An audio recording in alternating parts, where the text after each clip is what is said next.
आगामी जिल्हा परिषद निवडणुकीवर आज जिल्हाधिकारी कार्यालयात पत्रकार परिषद पार पडली। जिल्हाधिकारी दिलीप स्वामी यांनी याबाबत अधिक माहिती दिली आहे, पाहूयात। राज्य निवडणूक आयोगाने ज्या 12 जिल्हा परिषद पंचायत समितीच्या निवडणुका घोषित केल्या त्यामध्ये छत्रपती संभाजीनगर जिल्ह्यातील जिल्हा परिषद आणि पंचायत समितीच्या निवडणुका घोषित झालेल्या आहेत। त्यामध्ये 16 तारखेपासून नामनिर्देशन पत्र दाखल करण्याची प्रक्रिया ऑलरेडी सुरू झालेली आहे।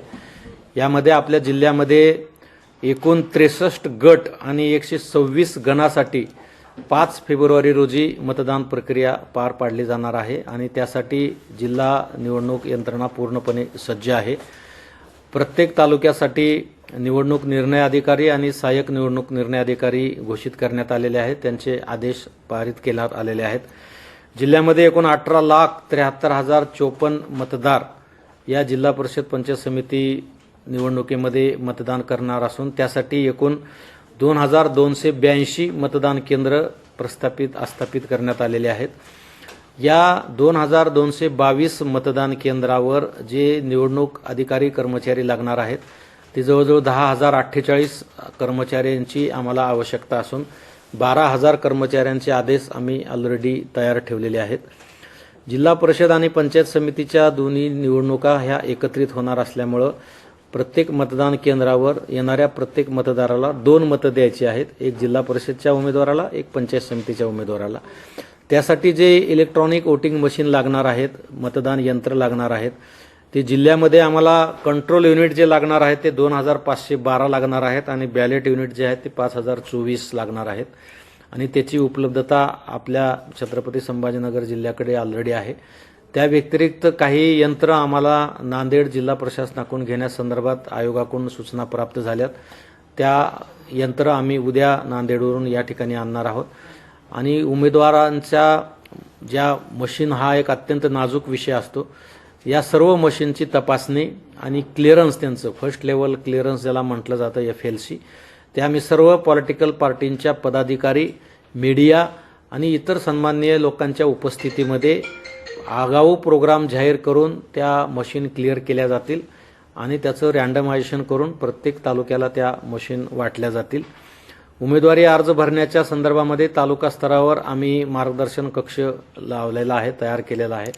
त्यामुळे उमेदवारी अर्ज भरताना काही अडचण आली तर संबंधित संभाव्य उमेदवारांनी तालुका प्रशासनाशी चर्चा करून विचारविनिमय करून फॉर्म भरावा अशी माझी विनंती आपल्या माध्यमातून राहणार आहे। यासाठी जे डिपॉझिट भरायचं आहे तर जिल्हा परिषदसाठी 1,000 रुपये आणि पंचायत समितीसाठी 700 रुपये हे सर्वसाधारण उमेदवारासाठी राहणार आहे। जे राखीव कॅटेगरीमधले उमेदवार आहेत, अनुसूचित जाती, अनुसूचित जमाती आणि OBC नागरिकाचा मागास प्रवर्ग, यांच्यासाठी जिल्हा परिषदला 500 रुपये आणि पंचायत समितीला 350 रुपये डिपॉझिट असणार आहे। उमेदवारांना विविध परवानग्या प्राप्त करून घेण्यासाठी कुठलीही अडचण येऊ नये याच्यासाठी आम्ही प्रत्येक RO कार्यालयामध्ये एक खिडकी प्रस्थापित केलेली आहे। त्या ठिकाणी सगळ्या प्रकारच्या परवानग्या त्यांना दिल्या जातील आणि तालुका स्तरावर सुद्धा त्यांना योग्य ते गायडन्स करण्यासाठी आम्ही आमचे अधिकारी कर्मचारी नियुक्ती केलेली आहेत। या पद्धतीनं आपल्या जिल्ह्यामध्ये 16 तारखेपासूनच, म्हणजे ॲक्च्युअली 13 तारखेला घोषित झाल्यापासूनच आपल्या जिल्ह्यामध्ये आदर्श आचारसंहिता सुरू झालेली आहे। सर्व राजकीय पक्षांनी आणि सर्व अधिकारी कर्मचाऱ्यांनी सुद्धा आदर्श आचारसंहितेचं पालन करावं अशी मी विनंती आपणाला सर्वांना करतो आणि जिल्हा निवडणूक अधिकारी म्हणून जिल्ह्यातील सर्व निवडणुकीवर आमचं लक्ष असणार आहे। पारदर्शक, निपक्षपणे निवडणुका पार पाडल्या जातील यासाठी जिल्हा प्रशासन पूर्णपणे प्रयत्न करणार आहे। पोलीस अधीक्षक साहेब, मुख्य कार्यकारी अधिकारी यांच्या नियंत्रणामध्ये पोलीस बंदोबस्त आणि आचारसंहितेचं कक्ष निर्माण करण्यात आलेला आहे। प्रतिबंधात्मक आदेश आम्ही जिल्हाभरामध्ये निर्गमित केलेले आहेत, त्यामुळे कुठेही कायदा व सुव्यवस्थेची परिस्थिती निर्माण होणार नाही याची दक्षता आम्ही आगाऊ स्थळावर घेतलेली आहे। जिल्ह्यातील सर्व शस्त्र परवान्यांना आम्ही आवाहन करतोय की त्यांची शस्त्र पूर्णपणे संबंधित पोलीस स्टेशनला त्यांनी जमा करावं। त्याच्या संदर्भातली बैठक आम्ही सोमवारी घेतो आहोत आणि एकंदरीतच जिल्हा परिषद आणि पंचायत समिती निवडणुका घेण्यासाठी जिल्हा प्रशासन सज्ज आहे।